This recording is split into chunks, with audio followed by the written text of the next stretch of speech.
उतने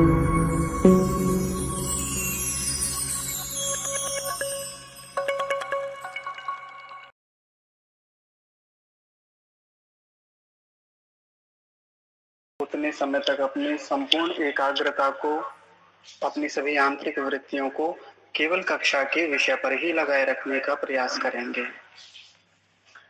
साथ ही परमपिता परमात्मा से ऐसी प्रार्थना भी करेंगे कि हे प्रभु, आप हमें ऐसा बौद्धिक सामर्थ्य दीजिए कि जिससे हम इस योग दर्शन, क्षमा कीजिए, जिससे कि हम इस वर्णोच्चारण शिक्षा जैसे विषय को शीघ्रता और सरलता से समझ पाएं और इसे अपने व्यावहारिक जीवन का भी हिस्सा बना पाएं। ऐसी उत्तम और शुद्ध भावनाओं के साथ आइए हम सब मिलकर परमपिता परमात्मा के मुख्य और निज नाम ओम का 3 बार उच्चारण करेंगे।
अरे जी, अब आप कक्षा आरंभ कराइए।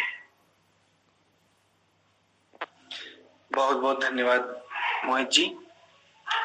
आप सभी का हार्दिक अभिनंदन है, स्वागत है वर्णोच्चारण शिक्षा की इस कक्षा में। इससे पूर्व शिक्षा नामक इस आर्ष ग्रंथ के जिस प्रकरण को हम देख रहे थे उस प्रकरण का नाम था बाह्य प्रकरण, बाह्य प्रयत्न। चतुर्थ प्रकरण हमारा ये चल रहा था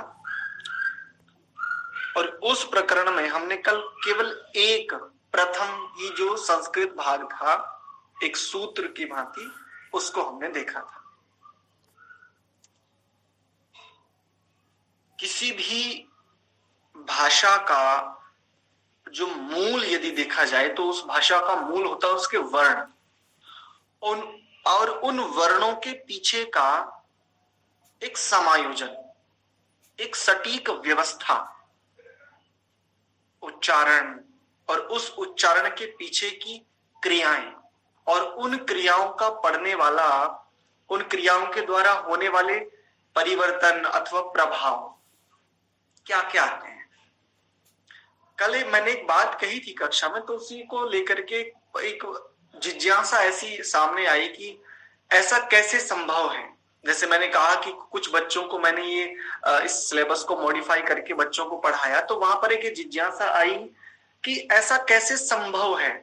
कहीं आप ऐसा तो नहीं है कि आप ऐसे ही कल्पनाओं में कुछ कह रहे हो, या जैसे कि चलता है समाज में असंभव को उस रूप में मानना, कुछ भी चमत्कार जैसा तो नहीं है कुछ। कहीं आप भी कोई चमत्कार तो नहीं दिखाना आरंभ कर रहे हैं ऐसा। तो देखिए पीछे का एक मूल कारण समझिए, बहुत ध्यान से समझिएगा। मैं यूं कहूंगा कि शिक्षा नामक ग्रंथ, और यदि उच्चारण संबंधी, ध्वनि संबंधी एक बहुत गंभीर विज्ञान को आपके समक्ष रखूं, तो मैं कहूंगा कि उसका सार आपके सामने रखना। संक्षेप में रखूंगा लेकिन गंभीरता से समझिएगा। मनुष्य के पास और मनुष्य से इतर जितने भी प्राणी हैं उन सबके पास वोकल कोड्स होते हैं, उनको कहते हैं स्वर यंत्र अपनी भाषा में। आंग्ल भाषा में उसको वोकल कोड्स बोल देते हैं। वोकल कोड्स सीधे सीधे कनेक्ट होते हैं हमारे मस्तिष्क के साथ, या जिस भी प्राणी के पास जिस प्रकार के वोकल कोड्स होते हैं उनका वो कनेक्ट होते हैं, वो जुड़े होते हैं मस्तिष्क के साथ। अब जो भी प्राणी अपने वोकल कोड से जिस प्रकार की ध्वनि को उत्पन्न करता है वैसा ही उसके मस्तिष्क पर प्रभाव पड़ता है। ये समस्त प्राणियों के लिए ये एप्लीकेबल है, लागू होता है। लेकिन बात आती है मनुष्य की, कि मनुष्य यदि संस्कृत भाषा के वर्णों का ठीक ठीक उच्चारण करता है तो उससे वोकल कोड की डेवलपिंग और ये ब्रेन डेवलपिंग आदि ये व्यवस्थाएं, तुतलाना, हकलाना, हेजिटेशन, ये सब वास्तव में दूर होते हैं या ये केवल एक कल्पना या ये चमत्कार जैसा कुछ है? इसी को लेकर के एक जिज्ञासा आई। तो इसको इस प्रकार से समझिए, वोकल कोड को सबसे पहले देखो, परमात्मा ने सब मनुष्यों को वोकल कोड दिए होते हैं, लेकिन कई बार आयु बीत जाती है तब भी शुद्ध और स्पष्ट उच्चारण नहीं कर पाते अधिकांश लोग। मैं अधिकांश की बात कर रहा हूं। यदि पांचों वर्गों के अंतिम वर्णों की मैं बात करूं तो आज भी समाज में अधिकांश लोग ऐसे, पूरे भारतवर्ष के अधिकांश लोगों की बात कर रहा हूं अपवाद को छोड़ करके, जो इन वर्णों को ठीक ठीक जानते तक नहीं। उच्चारण तो शुद्ध दूर की बात है। तो बेसिकली वोकल कोड्स को एक थ्रो चाहिए, और वो थ्रो वहीं से मिल सकता है जिस वर्ण के पास वो थ्रो हो, यानी उस वर्ण के प्रोनाउंस करने में जो जिस लेटर के पास वो थ्रो होगा वहीं से मिलेगा। संसार की किसी भी भाषा के किसी भी वर्ण में ऐसा थ्रो नहीं है जैसा संस्कृत के पास। इस प्रकार की क्रियाएं जो संस्कृत भाषा के वर्णों के साथ होती हैं वैसी क्रियाएं संसार की किसी भी भाषा में नहीं। तो वोकल कोड जब ओपन होता है तो ओपन होने के लिए सबसे पहले उसको एक थ्रो चाहिए, उसको एक आउटपुट चाहिए, और वो आउटपुट मिलती है संस्कृत के वर्णों से। एक बात, और जब उनका बार बार अभ्यास होता है वर्णों से मिलकर के, जब शब्द बनते हैं और शब्दों का प्रवाह जब चलता है और शुद्ध प्रवाह चलता है, तो वहां से यूं समझिए कि एक के बाद एक चैन जुड़ती चली जाती है, जिसको कड़ी कह सकते हो। तो ये एक परंपरा कह लीजिए या ये एक श्रृंखला है जिससे ये संभव होता है। आप में से किसी की जिज्ञासा नहीं थी और मुझे नहीं पता कि जिनकी जिज्ञासा है उन तक ये बात पहुंच रही है या पहुंचेगी अथवा नहीं, किंतु मुझे लगा कि आप लोगों के साथ भी ये साझा कर लेना चाहिए। अस्तु, तो ये तो उस जिज्ञासा के संबंध में एक बात थी। आइए अपने चतुर्थ प्रकरण के आगे के विषय को हम देखते हैं। आगे बढ़ूं उससे पूर्व आप सभी से एक बात पूछ लेता हूं। जो मैंने अभी एक बात आप लोगों के सामने रखी, यदि इससे संबंधित आप में से किसी का कोई प्रश्न हो तो आप निश्चिंत रख सकते हैं। जी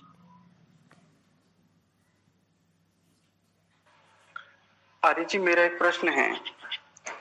हमने सत्यार्थ प्रकाश में पढ़ा था, एक श्लोक जैसा है, यन मनसा ध्यायति तद वाचा वदति, यद वाचा वदति तत् कर्मणा करोति, यद कर्मणा करोति तद अभि संपद्यते। कि हम जैसा विचार करते हैं वैसा बोलते हैं, जैसा बोलते हैं वैसा कर्म करते हैं, और जैसा कर्म करते हैं हम वैसे ही बन जाते हैं। तो इसमें जो बीच में एक पद आया कि हम जैसा बोलते हैं हम वैसा ही करते हैं, तो इस बात को आपकी कही बात से कैसे रिलेट करें, हम कैसे उसे जोड़ें वहां से?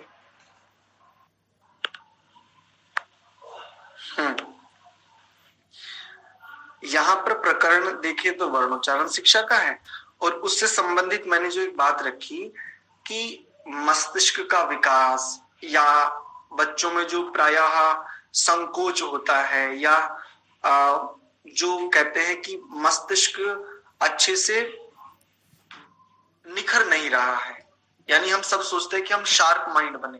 अपनी भाषा में कहूं तो मेधावी बनना हम सब चाहते हैं, तो मेधावी क्यों नहीं बन पाते, उससे संबंधित मैंने एक बात रखी। फिर भी आपका प्रश्न है तो उसको इसके साथ तो सीधे सीधे तो हम कनेक्ट नहीं कर पाएंगे, लेकिन बस ऐसे समझिए, यन मनसा ध्यायति। अब जो ध्यान है ना, जीव यानी आत्मा मन से जैसा ध्यान करता है, तो ध्यान के लिए उसे कोई विषय चाहिए, और उस विषय में चिंतन करने के लिए उसको भाषा चाहिए। हम भाषा की बात नहीं कर रहे, हम भाषा की भी मूल की बात कर रहे हैं, हम भाषा के भी वर्णों की बात कर रहे हैं, और उन वर्णों से होने वाले प्रभाव की बात कर रहे हैं। उन वर्णों का क्या प्रभाव आता है मनुष्य के स्वर यंत्रों पर, उसके कंठ पर, मस्तिष्क पर। वो यहां पर जो एक व्यवस्था इन्होंने कही है, यन मनसा ध्यायति, इस वाले श्लोक में, तो यहां पर इससे आगे की बात है। सीधे सीधे तो इससे कनेक्ट उसको नहीं कर पाएंगे। ठीक है जी, ठीक है जी गौरव जी। अच्छा जी, हमारा प्रश्न नहीं था, लेकिन हम जैसे कोई सा प्रश्न याद भी करते हैं तो वो वर्ड एक के बाद एक याद आता है, कभी कभी वो वर्ड याद नहीं आता है तो फिर हमें आगे का भी याद नहीं आता है। ऐसा भी प्रायः होता है। ठीक है, चलिए आगे के विषय को लेते हैं। वो स्मृति है, मुख्य रूप से यदि उसको कहेंगे तो वो स्मृति है। और स्मृति यदि आप एकाग्रता संपादित कर लेते हैं तो स्मृति तुरंत उपस्थित हो जाती है, या स्मृति बल का तुरंत आप, स्मृति बल से आप उसको तुरंत उपस्थित कर लेते हैं जिस विषय को भी उपस्थित करना चाहते हैं। यदि एकाग्रता आपकी संपादित नहीं होती है तो कई बार वो विषय आपको उपस्थित नहीं हो पाता। अस्तु। और मोहित जी तो इस विषय को बहुत अच्छे से जानते हैं। जहां पर एकाग्र भूमि की बात कही है तो वहां पर यस्तु एकाग्रे चेतसी सद्भूतम अर्थम प्रद्योतयति इत्यादि, तो वहां पर बड़ी उत्तम व्यवस्था है। तो जब एकाग्रता हमारी बन जाती है, यानी किसी भी जब हम कॉन्सेंट्रेट हो जाते हैं तो हमारी स्मृति अच्छे से काम करती है, यानी जिसको हम स्मरण करना चाहते हैं, उपस्थित करना चाहते हैं, वो हमें उपस्थित हो जाता है। इसके पीछे का ये कारण नहीं है कि हमारी स्मृति कमजोर है या हमारे स्मृति बल कमजोर है। इसके पीछे मूल में जाएंगे तो वो एकाग्रता है वास्तव में। चलिए आज के विषय को देखते हैं। कल के विषय को दोहरा लेते हैं। वर्गों के प्रथम और द्वितीय अर्थात क ख च छ ट ठ त थ प फ, इसके पश्चात तीनों शकार श श स, विसर्जनीय, जिह्वामूलीय, उपध्मानीय और प्रथम और द्वितीय यम, इन सब का विवृत कंठ यानी कंठ को फैला करके श्वासानुप्रदान, श्वास को युक्त करके, ऐसा इन्होंने अर्थ किया। श्वास को युक्त यानी श्वास उन वर्णों को बाहर की ओर धकेलता है, मान श्वास का अनुप्रदान है ऐसा। और क्या है? अघोषाः, तो उसमें कैसा है? अघोष वाले वर्णों के उच्चारण में अघोष प्रयत्न यानी गंभीरता नहीं है। ठीक है, आइए आगे देखते हैं। ये बड़ी उत्तम बात है। इस सूत्र को मैं जब भी पढ़ता हूं मुझे स्वयं बहुत आनंद आता है। ये है एके अल्प प्राणा इतरे महाप्राणा। कह रहे हैं बहुत ध्यान से समझिएगा, और इस छोटे से सूत्र को समझ लेंगे तो ऊपर वाला सूत्र भी बिल्कुल सरलता से समझ में आ जाएगा, पूरा का पूरा सूत्र। कह रहे हैं हाँ, जिसको अभी मोहित जी ने लाल कलर से हाईलाइट किया है, वहां पर 62 लिखा हुआ है। एके अल्प प्राणा इतरे महाप्राणा, पांचों वर्गों के प्रथम, तृतीय और पंचम ये सभी अल्प प्राण वाले हैं, यानी अघोष, ऐसे समझिए। और दूसरे और चौथे ये सब कैसे हैं? महाप्राण वाले हैं। संक्षेप में इस पूरे सूत्र को समझा दिया। अब व्यवस्था से समझिए। एके अल्प प्राणा, प्रत्येक वर्ग का जो प्रथम वर्ण है वो कैसा है? अल्प प्राण यानी अघोष वाला, सूक्ष्म, थोड़ा सा प्राण है उसमें। ठीक, और दूसरा वर्ण कैसा है? घोष वाला है, यानी महाप्राण है। तो घोष और अघोष समझ में ना आए तो प्राण, अल्प प्राण और महाप्राण, इसको ले लीजिए। यदि गंभीरता या अघोष आदि आपको स्पष्ट नहीं हो रहे हैं तो अल्प प्राण ले लीजिए अघोष के स्थान पर, और घोष के स्थान पर महाप्राण ले लीजिए। यानी जो दूसरा वर्ण है क, इसमें अल्प प्राण है ख, तो देखो इसमें महाप्राण, यानी प्राण का अधिक प्रयोग। ठीक है, जैसे एक होता है ऋषि और एक होता है महर्षि, तो ऋषियों में भी जो महान है उसको क्या कह देते हैं? महान ऋषि इति महर्षि। नकार का लोप हो जाता है, वो क्रियाएं होती है व्याकरण की। तो ऐसे यहां पर तो प्रथम अल्प प्राण,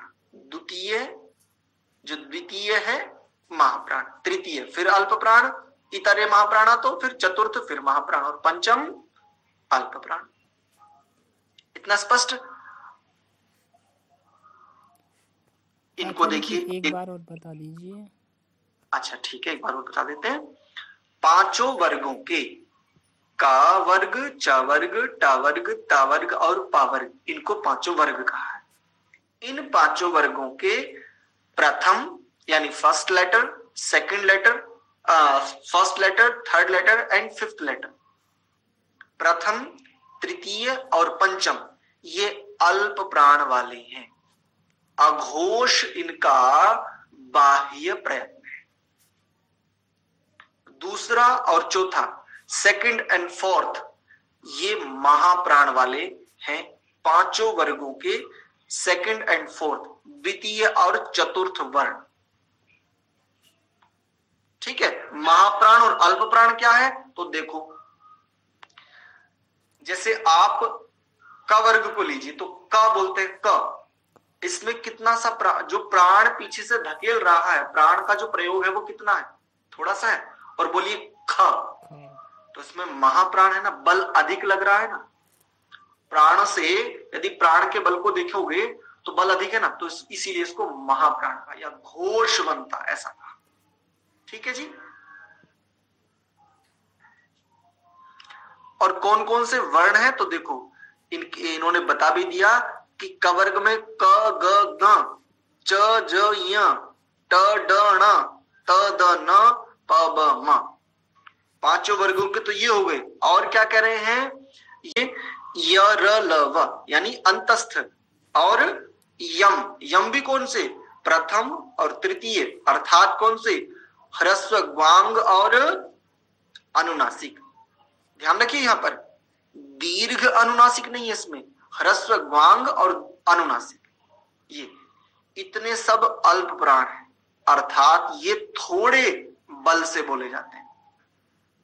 और ख, घ, छ, झ, ठ, ढ, थ, ध, फ, भ, श, ष, स, ह और विसर्ग, उपध्मानीय, अनुस्वार, दीर्घ अनुनासिक, ळकार और अकार आदि स्वर, अकार आदि यानी सारे स्वर, ये सब महाप्राण अर्थात अधिक बल से बोले जाते हैं।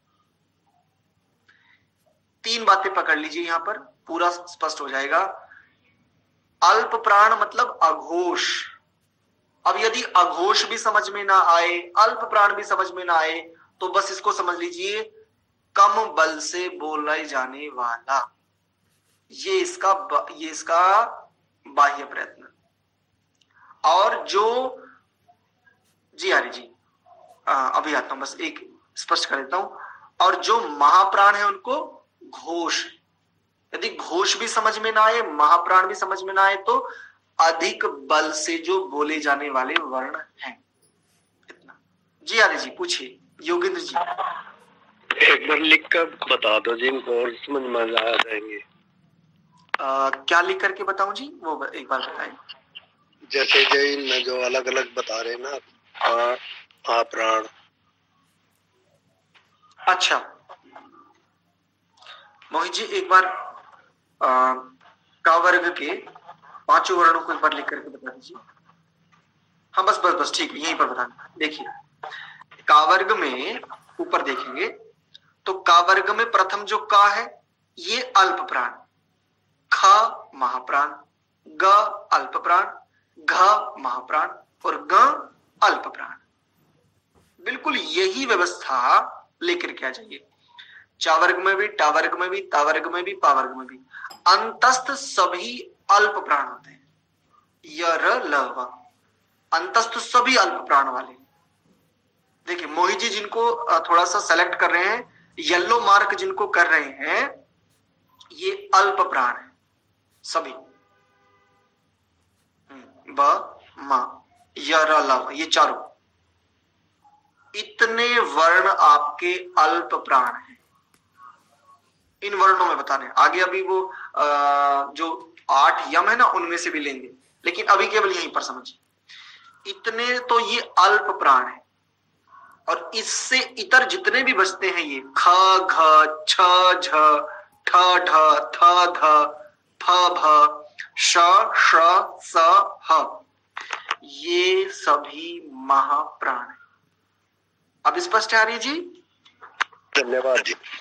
चलो बहुत अच्छा। और अयोगवाह में यदि देखेंगे तो देखो अयोगवाह में जो ह्रस्व ग्वांग है, और उसके जो तीसरा देखेंगे अनुनासिक चिन्ह जिसके आगे लिखा हुआ है, मोहित जी इनको भी कर दीजिए। हाँ, जो ये वाले जिन्होंने येलो मार्क किया है, ये अल्प प्राण है। ठीक है, इसके अतिरिक्त जो बचते हैं ये विसर्जनीय, जीवामूलीय, पद्मानीय इत्यादि, ये सब कैसे महाप्राण है। ठीक, और आकार ये जो जितने भी स्वर हैं ये सभी भी महाप्राण वाले। ठीक है, सभी स्वर ये महाप्राण वाले। अब स्पष्ट है सभी को? हाँ जी। आगे चलते हैं। मैंने इस पर समय थोड़ा सा इसलिए आप लोगों को थोड़ा अधिक इसलिए दिया क्योंकि मेरा उद्देश्य ये नहीं है कि मुझे सिलेबस पूरा कराना और आपके एग्जाम हो गए। मेरा उद्देश्य ये है कि आपको भले ही सूत्र एक ही पढ़ाया जाए कक्षा में, लेकिन जितना पढ़ाया जाए ना वो आपको स्पष्ट होना चाहिए। और मोहित जी प्रार्थना करते ना प्रारंभ में, तो वस्तुतः होती तो वो उनकी प्रार्थना है, लेकिन उनकी प्रार्थना मेरे लिए प्रतिज्ञा है। वो क्या प्रार्थना करते हैं कि ईश्वर की कृपा से यह जो पढ़ने, जानने, समझने का अवसर हमें मिल रहा है, यह हमारे व्यवहारिक जीवन का भी भाग बन पावे। तो वो तो वास्तव में प्रार्थना कर रहे हैं, लेकिन मेरे लिए प्रतिज्ञा हो जाए, तो मुझे उनका भी और अपना भी, दोनों का भी उस रूप में मान रखना पड़ता है। तो मेरा कदापि ऐसा उद्देश्य नहीं होता। जी विपिन जी। हाँ आचार्य जी नमस्ते। जी नमस्ते। ये जो कम बल से बोले जाने वाले इसको अल्प बोलते हैं और ज्यादा बल से इनको महा बोलते हैं, ऐसे ही है ना आचार्य जी? अल्प के साथ और महा के साथ प्राण और जोड़िए विपिन जी, अल्प प्राण महाप्राण। ठीक है आचार्य जी। हाँ, और यदि अल्प प्राण महाप्राण समझ में ना आए तो अल्प बल और महाबल। ठीक है आचार्य जी, ठीक है। 9:25 हो गए हैं, हमारे पास 5 मिनट बचे हैं। आगे का जो सूत्र है वो थोड़ा सा बड़ा है, फिर भी उस सूत्र को थोड़ा सा पढ़ाते हैं। लगभग 4 मिनट हमारे पास शेष हैं, तो थोड़ा सा उसको पढ़ाते हैं, शेष उसको कल पूरा करेंगे। और ये कक्षा केवल 30 मिनट की हमने कर दी है, तो लगभग 30 मिनट की इस कक्षा को हम संचालित किया करेंगे। देखिए अगला है वर्गाणाम। जैसे आपने 61वां देखा था ऊपर, एक अल्प प्राण वाले से ऊपर वाला जो था, जो हमने कल पढ़ाया था, बिल्कुल उसी की प्रतिलिपि है, उसी की कॉपी है, बस इसमें वर्ण बदल जाएंगे, बस इतना। ठीक है, देखिए वर्गाणाम, वर्गों के, अच्छा पहले पूरा पढ़ देता हूं। तृतीय चतुर्था अंतस्था हकारानुस्वारौ यमौ च तृतीय चतुर्थौ नासिक्याश्च संवृत कंठा नादानुप्रदाना घोषवंतश्च। क्या कह रहे हैं? वर्गाणाम, 5 वर्गों के। जो पहले बात समझा चुके ना, जो हमने बता दिया, स्पष्ट कर दिया, ऋषि ने भी उसको स्पष्ट कर दिया कि भाई ये अल्प प्राण और ये महाप्राण, उसी को सूत्र रूप में महर्षि पाणिनि जी ने भी अगले सूत्र में दिया। कि वर्गाणाम, पांचों वर्गों के, तृतीय और चतुर्थ, तीसरे और चौथे वर्ण, और अंतस्थ, सभी अंतस्थ। भाई प्रश्न बन सकता था ना ऊपर कि हम कैसे माने कि अंतस्थ सभी महाप्राण वाले हैं, तो इन्होंने देखो स्वयं इसका निराकरण कर दिया कि अंतस्था, सभी अंतस्थ, हकारा और हकार, अनुस्वारौ और अनुस्वार, यमौच और यम, और यम में भी कौन कौन से, तृतीय और चतुर्थ। भाई यमों में तो सभी को लिया जा सकता था ना, लेकिन उन्होंने स्पेसिफिकेशन दे दिया तृतीय चतुर्थ, तृतीय और चतुर्थ, नासिक्याश्चय, और जो नासिक्य वर्ण है, समृत कंठा, कंठ का संकुचन करते हुए, नादानुप्रदाना, इनके उच्चारण में कैसी है, नाद अनुप्रदान। इसको पदच्छेद करेंगे तो नाद अनुप्रदान इति नादानुप्रदाना, ऐसा, यानी नाद का अनुप्रदान। पहले वाले में क्या था, यदि आपको ध्यान हो तो, श्वास का, किसी को स्मरण है, श्वास अनुप्रदान। हाँ बिल्कुल, वहां पर श्वासानुप्रदान था और यहां पर नादानुप्रदान है। वक्त्रमुपैति नादः, वहां पर एक पीछे पढ़ा था ना हमने,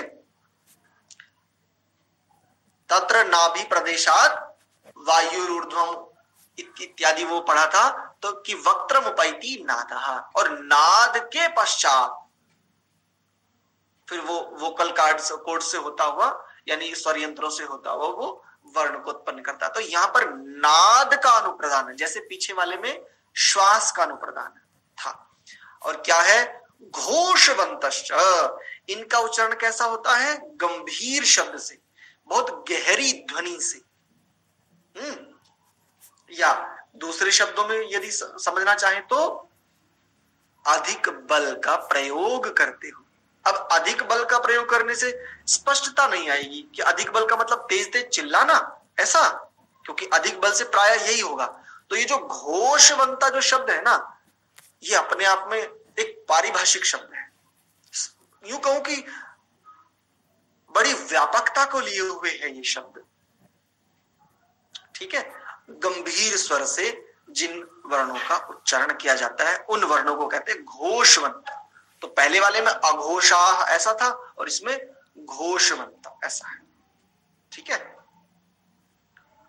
पांचों वर्गों के, मैं पुनरावृत्ति करा देता हूं सूत्र की, वैसे समय हो गया। पांचों वर्गों के तीसरे और चौथे, उसके पश्चात चारों अंतस्थ, हकार, अनुस्वार, तीसरा और चौथा यम, और सानुनासिक। ठीक है, आकार आदि स्वर, इनका समृत कंठ प्रयत्न, इनका प्रयत्न कैसा है, कंठ का संकुचन करके। ऊपर वालों में क्या था, विवृत कंठ, और क्या है, नाद अनुप्रदान। नाद यानी नाद को नाद से धकेलते हुए, मानो वर्ण को नाद से धकेल रहे हैं, जैसे पीछे वाले में वर्ण को श्वास से धकेल रहे थे, यहां पर नाद से वर्ण को धकेल रहे हैं।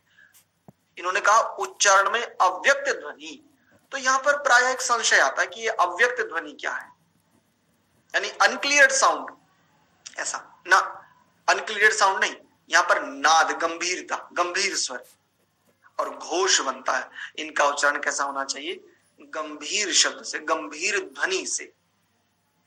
यदि आप में से किसी को संगीत की तनिक भर भी जानकारी हो तो उसमें एक सरगम होती है, सारे गामा पादा नीसा। तो जो प्रथम सा है ना, ये घोष बनता है, सा रे गा मा, यहां तक भी ये चारों घोष है। आगे एक सूत्र पढ़ाऊंगा, वैसे इसमें नहीं है, बच्चों के लिए जो सिलेबस डिजाइन किया था उसमें है, तो उसकी शायद तीसरी या चौथी यूनिट में मैंने उसकी जो यूनिट बनाई थी, तो उसमें एक वो श्लोक है, वो श्लोक आपको पढ़ाऊंगा। यदि मुझसे मैं भूल जाऊं तो आप में से कोई भी मुझे स्मरण करा देना कि आचार्य जी वो सूत्र पढ़ाइए। वहां से आपको वेदों में जो स्वर है ना, वो उन स्वरों के आधार पर कैसे ये जो इन्होंने सप्तक निकाला है, ठीक है, कैसे निकाला है, जिसको सरगम भी कह दिया जाता है आज। सरगम यानी सात, जिसमें 7 स्वर हो, तो वास्तव में वो सातों के सातों स्वर वेदों में है, जो कहते हो वेदों से ही निकली हैं ये विद्याएं। वेदों में बीज रूप में विद्यमान है, बस उन पर काम किया जाता है। जैसे बीज को एक अनुकूल वातावरण, जल आदि की स्थितियां प्रदान की जाती है ना, तब उससे पौधा अंकुर बनता है, पौधा बनता है, उसके पश्चात वृक्ष और वृक्ष के पश्चात पुष्प, फल इत्यादि। ठीक ऐसे ही वेदों में संसार की समस्त विद्याएं बीज रूप में विद्यमान है। कई बार प्रवाह में, अति प्रवाह में ऐसा कह देते हैं वेदों में सब कुछ है। अब यदि किसी ने पूछ लिया वेदों में सब कुछ है तो बताओ भाई एंड्रॉइड का इंटरनल प्रोसेसर कैसे बनता है, उसके प्रोसेसर के लिए क्या क्या है, क्या क्या करना चाहिए, उसके फीचर्स कैसे कैसे होने चाहिए। अब बताओ भैया कहाँ है संस्कृत में ऐसा? तो ये इसको क्या कहेंगे? अतिशयोक्ति अलंकार ऐसा। तो बीज रूप में समस्त विद्याएं उसमें मिल जाती है, क्योंकि परमात्मा ने हम सब मनुष्यों को क्या दी है? बुद्धि। बुद्धि होने के कारण ही हमें मनुष्य कहा जाता है, और तब ही हम मनुष्य बन सकते हैं। केवल बुद्धि मिलने से मनुष्य बन जाए ऐसा आवश्यक नहीं। अस्तु, तो आज के इस विषय को हम यहीं तक रखते हैं, कल आपसे पुनः मिलेंगे। आप सभी को बहुत बहुत धन्यवाद, सादर प्रणाम। नमस्ते जी। नमस्ते धन्यवाद आचार्य। आचार्य जी।